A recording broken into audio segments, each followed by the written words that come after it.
Regresamos ahora, entonces, el tema central es que el Estado es el instrumento de control del poder de la clase dominante en cualquier sociedad. Incluso en un tiempo, cuando se instauraba el socialismo en algunos países, se supone que había una dictadura del proletariado en el que el gobierno debiera responder a los intereses del pueblo. Y es lo que se aprecia con algunas políticas y medidas que no se lograron concretar, pero bueno. Entonces tenemos el poder, tenemos el gobierno y tenemos otros aparatos del Estado, incluso las religiones.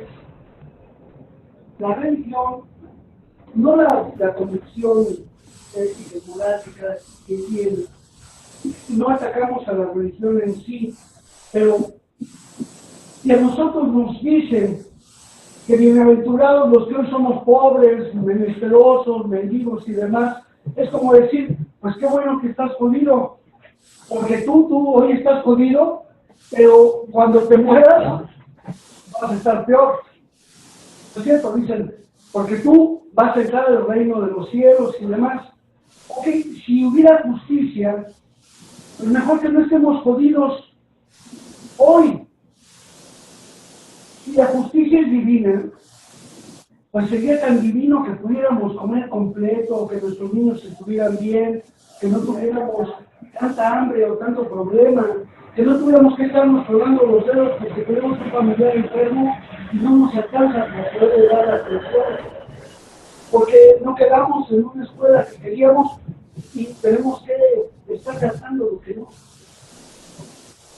De alguna manera, el alto clero, los que juegan golf con el gobernador, los que están con los grandes empresarios, los que bendicen al ejército cuando salen de bombardear, son parte de un Estado, son parte de ese poder. En cambio, hay otros sectores que están en favor del pueblo, que van a predicar la palabra acercándose a la población y dándole, y se vinculan con la lucha social. Ellos no son parte del Estado, aunque sean religiosos, clérigos. O los medios de comunicación, pues no todos. Tenemos los medios libres, tenemos algunos medios de comunicación que los mismos gobiernos y el mismo Estado permite para que como válvulas de escape no generen tanta presión y legitimen de alguna manera su aparente modelo democrático. Pero nosotros no nos vamos a poder enfrentar contra un ente poderoso, difuso. Por lo tanto, el tema de los derechos humanos tiene que ver centralmente con nosotros, con los actos de gobierno. Creo que no ven los compañeros el pizarrón por ahí. Con los actos de gobierno. Entonces, el movimiento de derechos humanos está para buscar que el gobierno, es decir, los servidores públicos, respondan en el interés de la población para actuar. Nosotros no nos vamos con las empresas, no nos vamos en contra. Sabemos lo que son y lo que hacen. Ahora, el tema nuestro es que hoy no nos enfrentamos al Estado-nación mexicano. Nosotros nos enfrentamos primero a un proceso de degradación social en el que un sistema económico y social entró en una de las crisis peores y más profundas de toda la historia de la humanidad, y es que hoy estamos en un capitalismo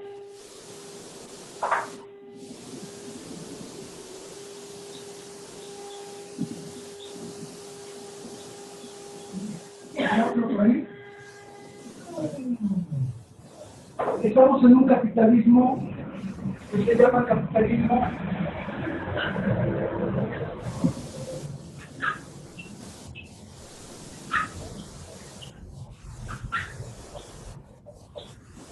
así se escribe zombie. Es que estos de otros zombies. Híjole. Y la primera vez. Y la primera aquí, zombies.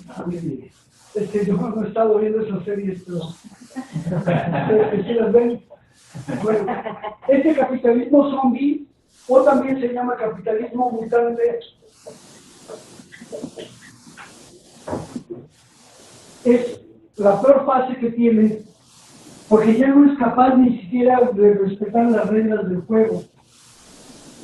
Ya no es capaz de decir lo que decía, que era benefactor, que iba a resolver cosas, porque ha mutado y hoy extrae su ganancia pasando por encima de cualquier escrúpulo.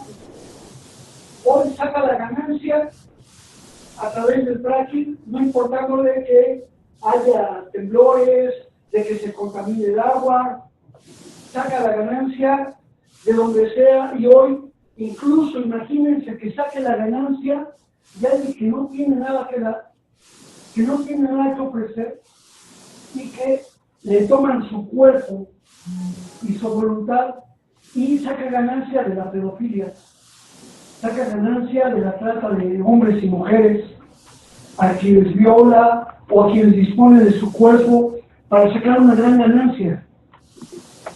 Saca ganancia de la adicción que sabe que produce en las personas al ponerle más azúcar a las bebidas, y no le importa crear seres que están muriendo hoy muy jóvenes, muy chicos, de diabetes. La diabetes tipo 2 juvenil está avasallando. No les importa sacar la máxima ganancia de personas a las que hace adictas y que les destruye su vida, porque el consumo de las drogas que están sacando es tremendo. Pero ese capitalismo zombie y mutante también está sacando su máxima ganancia de la muerte, de la destrucción y de la guerra, como siempre lo ha hecho. Pero hoy, magnificado. ¿Cuánto tiempo llevamos ya en esta guerra en nuestro país, en el que este capitalismo zombie y mutante ha hecho de nuestro país ya no una república democrática representativa, sino ha hecho de nuestro país un narco estado policíaco militar. ¿Y quién hizo ese narcoestado policíaco militar? Lo hizo Estados Unidos, Israel, Colombia y México, esos intereses poderosos de empresas que hicieron que nuestro país se enviciara, que hicieron que nuestro país entrara en una guerra al insertar dentro del modelo agresivo de droga a grupos muy agresivos, que son los grupos de fuerzas especiales que desarrollaron la guerra que hoy se vive aquí en nuestro país. ¿Por qué? Porque la venta de las armas, la venta de equipos de seguridad, la venta de todos esos recursos ha dado la máxima ganancia y hoy nos tiene con mucho temor. A partir de la creación de estos grupos de delincuencia organizada con los operativos rápidos y furiosos del sector abierto, propició que hoy nosotros tengamos una situación muy grave de guerra y de confrontación interna. Llevamos más de 200,000 muertos. Estamos en la crisis más profunda de nuestra historia.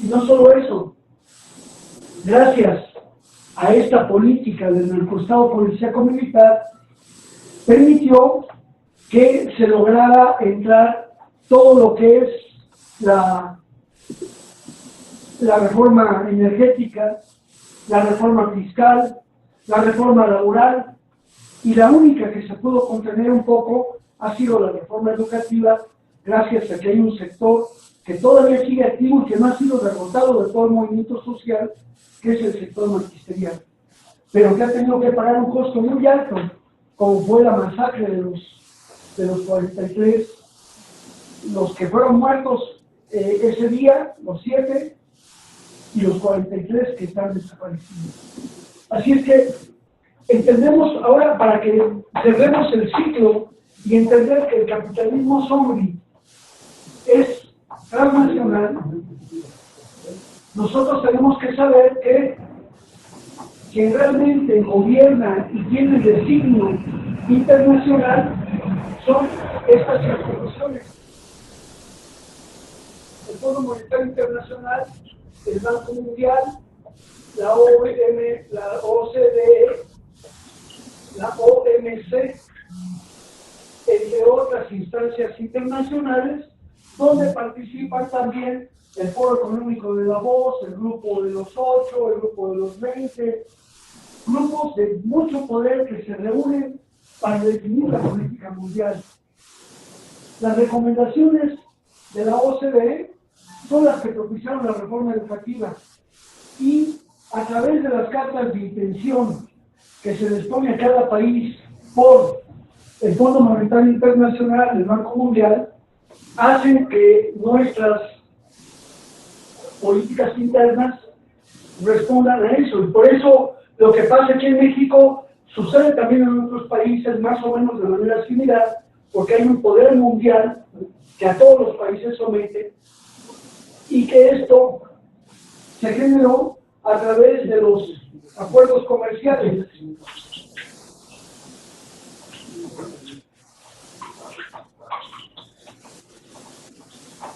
Y es a través de los acuerdos comerciales como se ponen ellos a repartirse el mundo y a confrontarse por la riqueza de los pueblos. Ellos los arman, ellos los preparan, ellos los entrenan, ellos los suben y ellos los bajan. Al Qaeda, los talibanes, ISIS, todos estos grupos, los Zetas en nuestro país, y tantos grupos más, han sido auspiciados, promovidos y generados por estos grandes poderosos, y que terminamos nosotros pagando las consecuencias como Estados-naciones. Por eso, nosotros, en el trabajo de derechos humanos, cada vez más tenemos que prepararnos para saber actuar ante estos organismos multilaterales, porque son los que realmente hacen la política. Los acuerdos comerciales tienen cláusulas que van más allá de la propia constitución de nuestros países. Bueno, el sistema de Naciones Unidas es un sistema muy pequeñito, como vamos a ver en el siguiente bloque, y lo que gastan estos lobbies en equipo, en personal, en gente que se prepara para trabajar ahí, es salarios muy altos, a diferencia de lo que le pagan a un relator, a un alto comisionado o a un responsable de un tipo de trabajo de los derechos humanos en la ONU y en la OEA. Bueno, hacemos la pausa. ¿Y cuál será la pregunta, Julio? ¿A quién haría la pregunta? Esta, la pregunta de este bloque.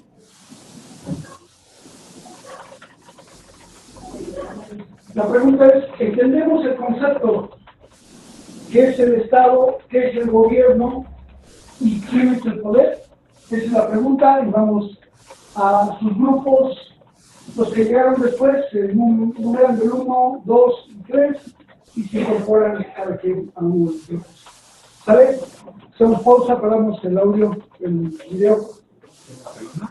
En el trabajo en derechos humanos es de que estamos ante una ventanilla relativamente falsa. ¿Por qué? Porque las ventanillas que han abierto los gobiernos, los estados y el poder son ventanillas que nosotros diríamos que son falsas, porque tienen una capacidad muy limitada de acción. Por lo tanto, nuestra intención de encaminar los esfuerzos es a seguir utilizando esas ventanillas, porque son necesarias y son útiles, pero tenemos que dejar a las otras ventanillas. Nosotros dijimos que los defensores de derechos humanos buscamos que se respete la justicia, se logre la justicia, y hay un asunto que no podemos nosotros transgredir la legalidad. Pero, por eso mismo, ampliamos la legalidad al ámbito de lo que es la legalidad de los derechos humanos y, por lo tanto, nosotros decíamos que hay un orden constitucional que respetamos, pero afortunadamente a lo largo de todo este tiempo hemos favorecido que haya cambios en la legislación y que los derechos humanos tengan cierto rango ya de carácter constitucional. Muy poco ha cambiado desde 2011, que entró la reforma constitucional de derechos humanos, a como estábamos antes de que estuviera elevado al rango constitucional. Por lo tanto, nosotros podemos afirmar que la defensa de los derechos humanos no tiene solamente que ver con la modificación de las leyes, que podremos tener leyes muy buenas, pero si no las podemos hacer cumplir, pues entonces vamos a tener siempre esa limitante y además tenemos como una mordaza que nos constriñe la sola legalidad. Pero lo que logramos es que tenemos la Constitución y de la Constitución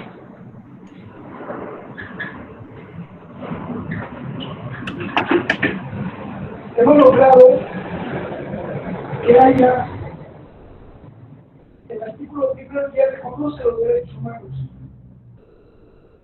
y también reconocemos, o sea, se reconocen los derechos humanos, se reconoce el principio pro persona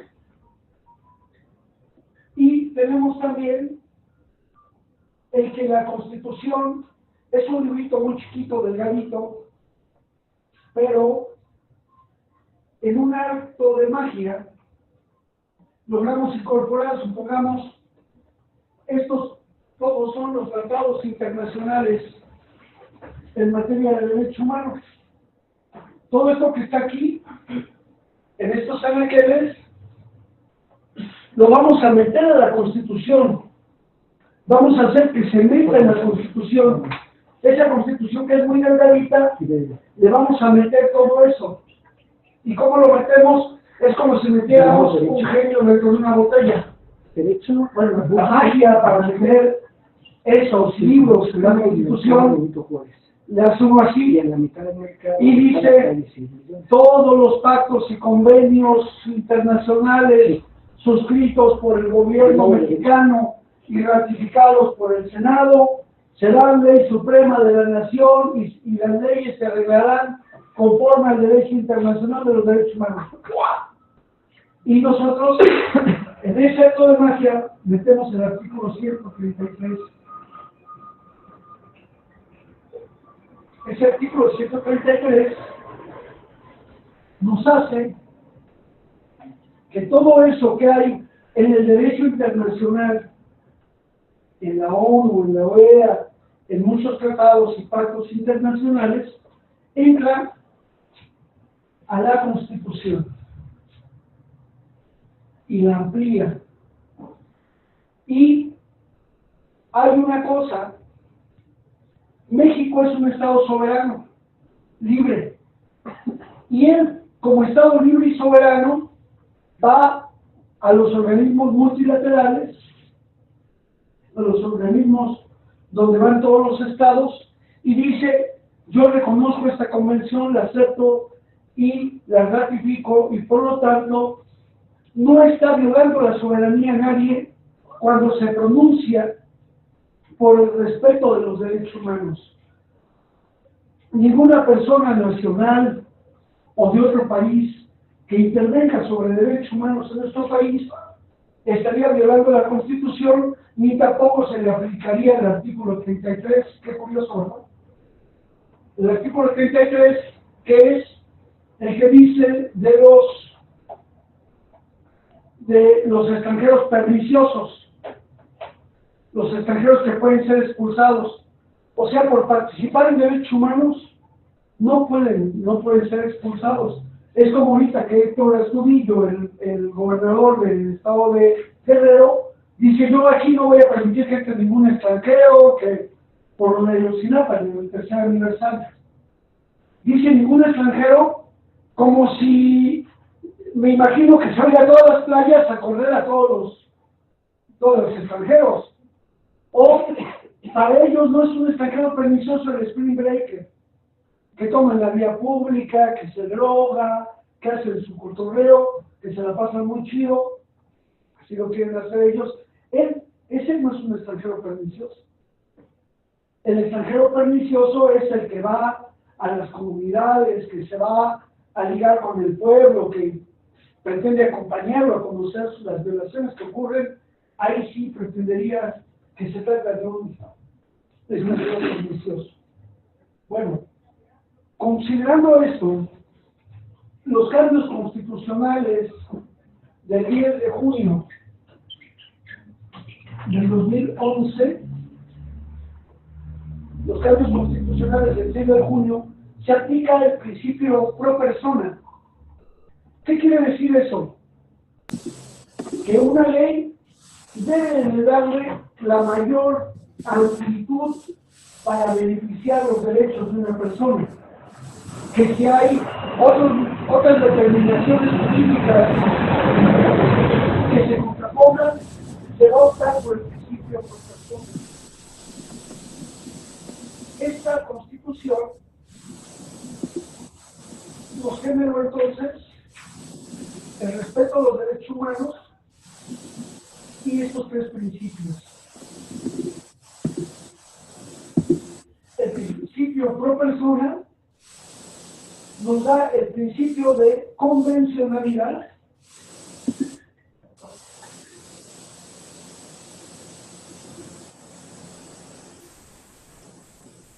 y se entiende el principio de convencionalidad cuando nosotros decimos que México ha firmado pactos y convenios de carácter internacional. Hay instrumentos de orden convencional. ¿Cuáles son las convenciones más importantes que tenemos en materia de derechos humanos?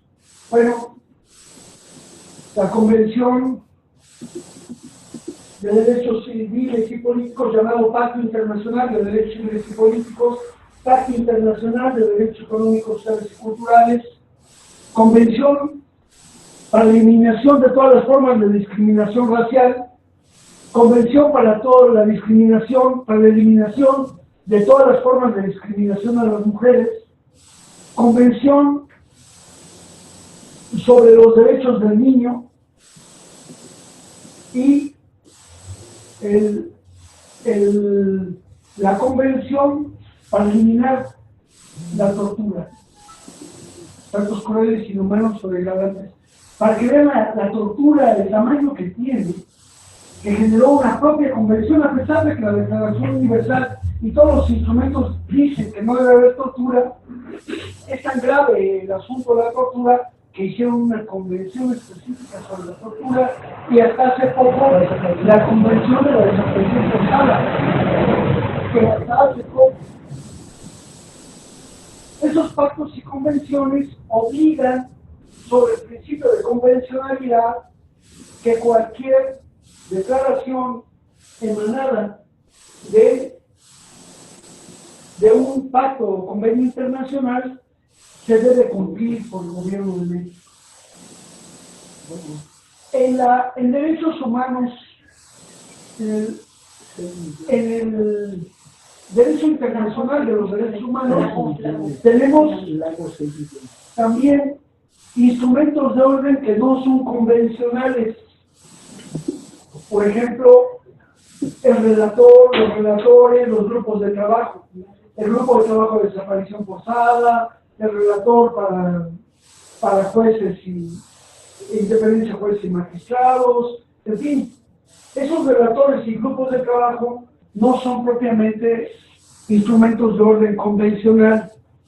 Sin embargo, de acuerdo al Pacto Internacional sobre Tratados Internacionales, el artículo 23 establece algo que se llama Pacta sunt servanda, que quiere decir que todos los pactos y convenios internacionales suscritos por un Estado y todos los acuerdos que emanan de los órganos de las Naciones Unidas, de la OEA y demás, tienen un carácter vinculante. ¿Por qué? Porque de alguna manera se están haciendo de buena fe y de buena fe se deben de cumplir.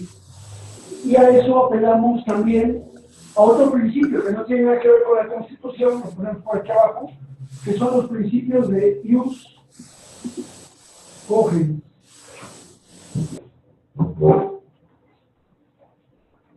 ¿Qué quiere decir los principios de ius cogens?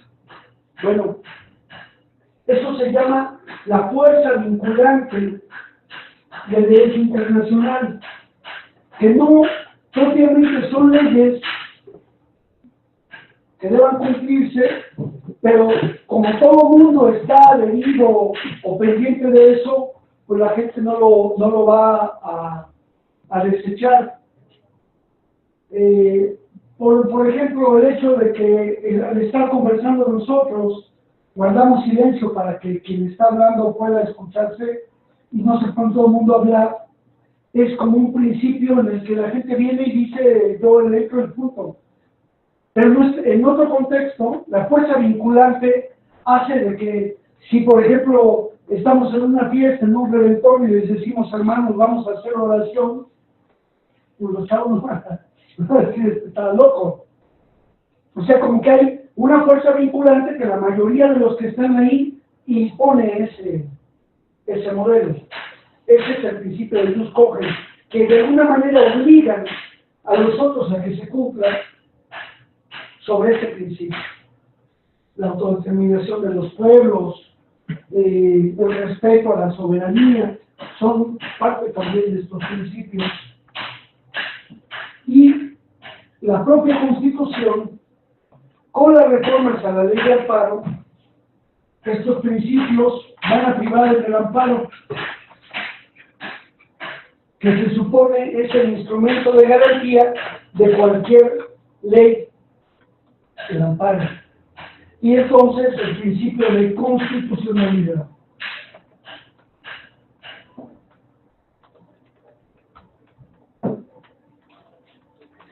Tenemos que aprender bien a manejar estos tres principios porque en toda la reforma que ha habido en el Estado mexicano a nivel jurídico, hoy priman el principio de pro persona, la convencionalidad, o sea, ya no basta que haya un orden constitucional o una ley, sino que se respeten las convenciones. Y la constitucionalidad que nos establece el que ninguna ley secundaria puede violentar la Constitución.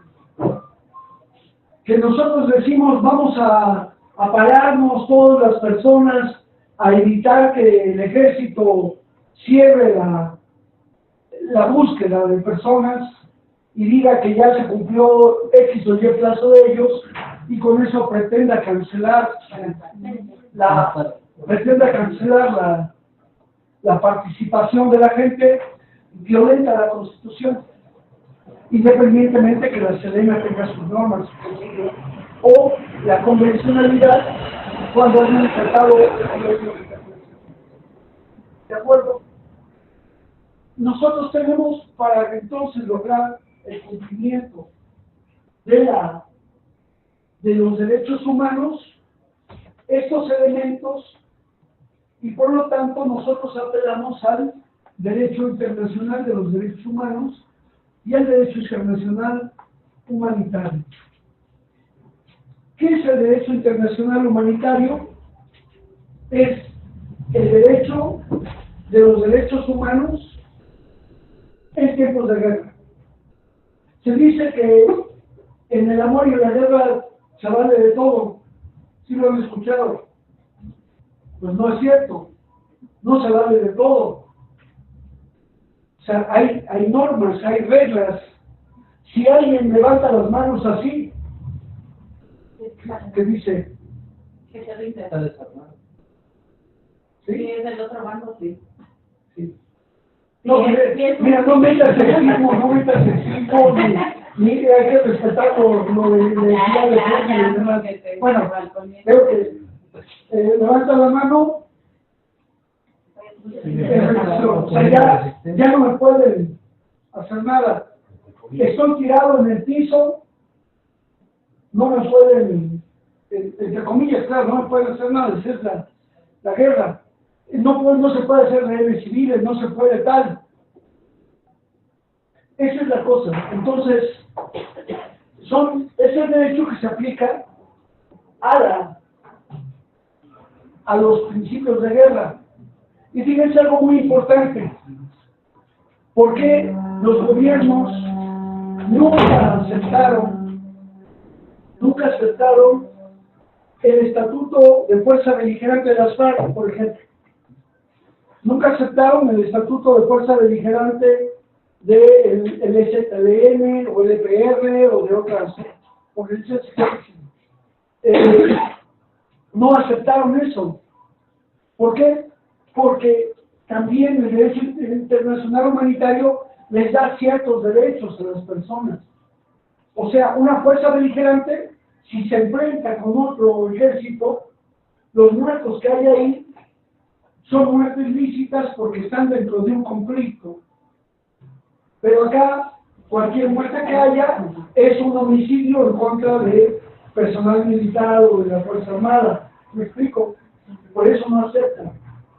El control de un territorio, el pago de impuestos, de todo eso, es también parte del convencionalismo.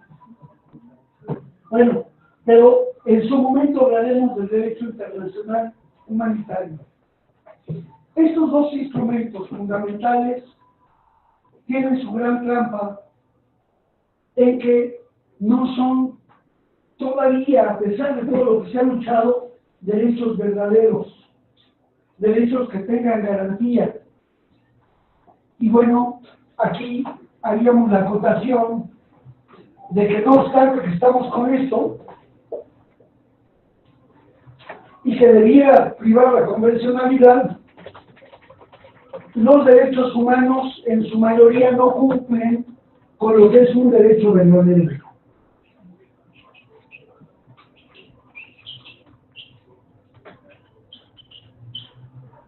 ¿Qué es un derecho verdadero? ¿Cuáles son los 3 requisitos que debe cumplir un derecho para ser verdadero? ¿Quiénes son abogados? Los que no somos abogados. No, el que solito que ya se me olvidó. ¿Cuáles son las 3 condiciones? Universalidad. ¿Pero sabes qué es universalidad? Más o menos, pero no. ¿Cuáles serían los 3 elementos verdaderos? Para que un derecho sea la neta, Tiene que estar escrito en la ley. Escrito en una ley que es vigente, que está convalidada socialmente esa ley. El segundo requisito es que Tenga una sanción. para quien no cumple hay una sanción. Y Y el tercero es que lo garantiza. es que haya un garante. Bueno, la mayoría de los derechos humanos están escritos en leyes. 2, tienen una sanción para que no lo cumpla, pero el gran problema de los derechos humanos y del derecho en general es que no hay un garante, no hay un garante. Y nosotros, por eso, los defensores de derechos humanos, que ahora defensores somos todos, no es el que está en la ONG, no es el que está en un grupo, todos somos defensores, y al todos somos defensores, nos convertimos en garantes de los derechos humanos, en garantes del derecho, y tenemos que luchar porque se haga cumplir. Y decimos, cúmplase, y si no se cumple, pues ¿qué derechos son? No, si no se cumple, pues vamos a buscar qué herramientas usamos, con quién vamos con el chisme, a quién jalamos, cómo los evidenciamos. O sea, vamos a utilizar todas las herramientas que van más allá de la legalidad. Y ojo, aquí es muy importante este concepto que va más allá de la legalidad, porque la mayoría de los abogados que litigan y que incluso litigan casos que son de derechos humanos, te dicen, no, pero ustedes no van a hacer una conferencia de prensa. No, si hacen la marcha van a obstaculizar. A lo mejor el juez se molesta o tiene, nos agarra a tirria, qué sé yo, vamos a dañar más el caso. No, precisamente el conocer que nuestro trabajo como garantes va más allá de la legalidad es que precisamente nos permite entender la esencia de nuestro trabajo. En nuestro trabajo de defensores, nosotros entonces primero apelamos al principio pro persona o pro Juárez, apelamos a la convencionalidad que está por encima de la propia Constitución. Ajá, que por ejemplo el pro persona, ¿no? Cuando decimos eso, porque ahí se confunde mucho, estamos hablando de todos los derechos fundamentales de la persona, ¿no? Que son los derechos internacionales, ¿no? Desde el derecho a la vida, el derecho al trabajo, etcétera. En el caso si es una mujer, en el derecho pro persona de la mujer, pues está esta situación del derecho a la defensa de la cuestión de género, ¿no? En el caso de la niñez, los derechos de los niños, como digo, que es como como para ir un poco, porque de repente, aterrizando, porque de repente dice, ¿cuál es el derecho pro persona, no? Entonces, como no es que no existan los mismos derechos, pero no es lo mismo, ¿no? Alguien de la tercera edad, a alguien a un niño o una mujer, ¿no? En ese sentido, ¿no? Creo que es como para también irlo acortando un poquito. Sí. Entonces entendemos el principio pro persona. Nos queda claro o la convencionalidad. la preferencia sexual, ¿no? Porque decía, por ejemplo, la constitucionalidad, ¿de acuerdo? Esos tres elementos, pero fíjense bien, para cerrar este bloque, nosotros tenemos este marco jurídico, pero precisamente cuando regresemos de la pausa, nosotros vamos a entender entonces que la esencia del defensor de derechos humanos que rompe con la legalidad para buscar la justicia es que vamos a poner los tres principios fundamentales que hay que considerar. Es alertar,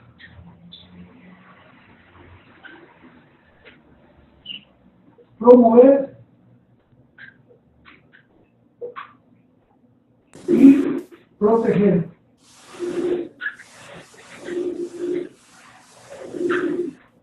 Alertar, promover y proteger nos va a ser la guía de todo nuestro trabajo y nos va a llevar a tener precisamente lo que siempre tenemos que hacer en todo momento. Tener el contexto, tener la reflexión y la acción.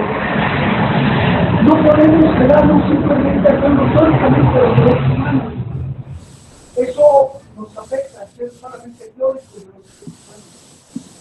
No nos podemos quedar analizando la situación y decir, es que los chavos hubieran hecho mejor esto o aquello, o el rescate se hubiera hecho mejor así, porque si yo llegaría y entonces hago así con unas palas mecánicas y llamo a Robocop, y entonces, y luego, y el Chavo del 8 y el Chipote Chillón, y ya lo rescatamos a todos.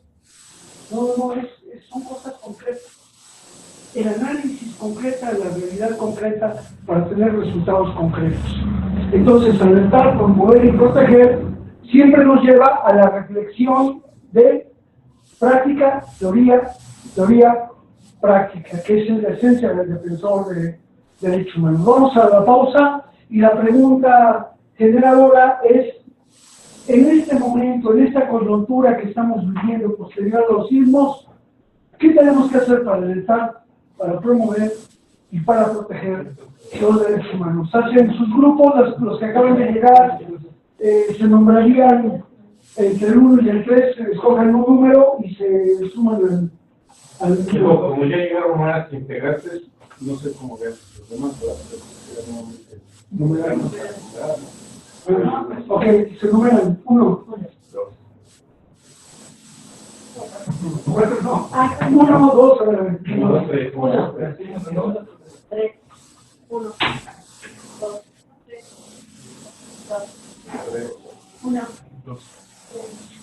1, 2, 3, 4. Ya. Entonces, los unos con los unos, si quieren pueden subir aquí a la azotea el grupo 1 o el 2 o el 3.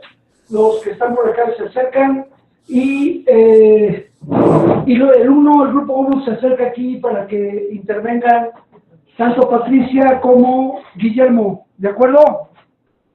La pregunta es... Uy, ya se espantaron, ya se fueron. Nada más les hice la pregunta y ya se fueron. Bueno, hacemos la pausa en el audio, en la grabación.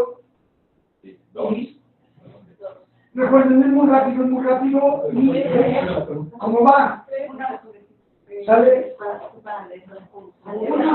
Tenemos 6 es 6 minutos de reflexión, 6 minutos de conclusión para presentarse aquí. ¿Sale? Eres número 3. Bueno, etiqueta. No era 1, por Vámonos, vente para acá. Vamos aquí. A ver, 1 de acá.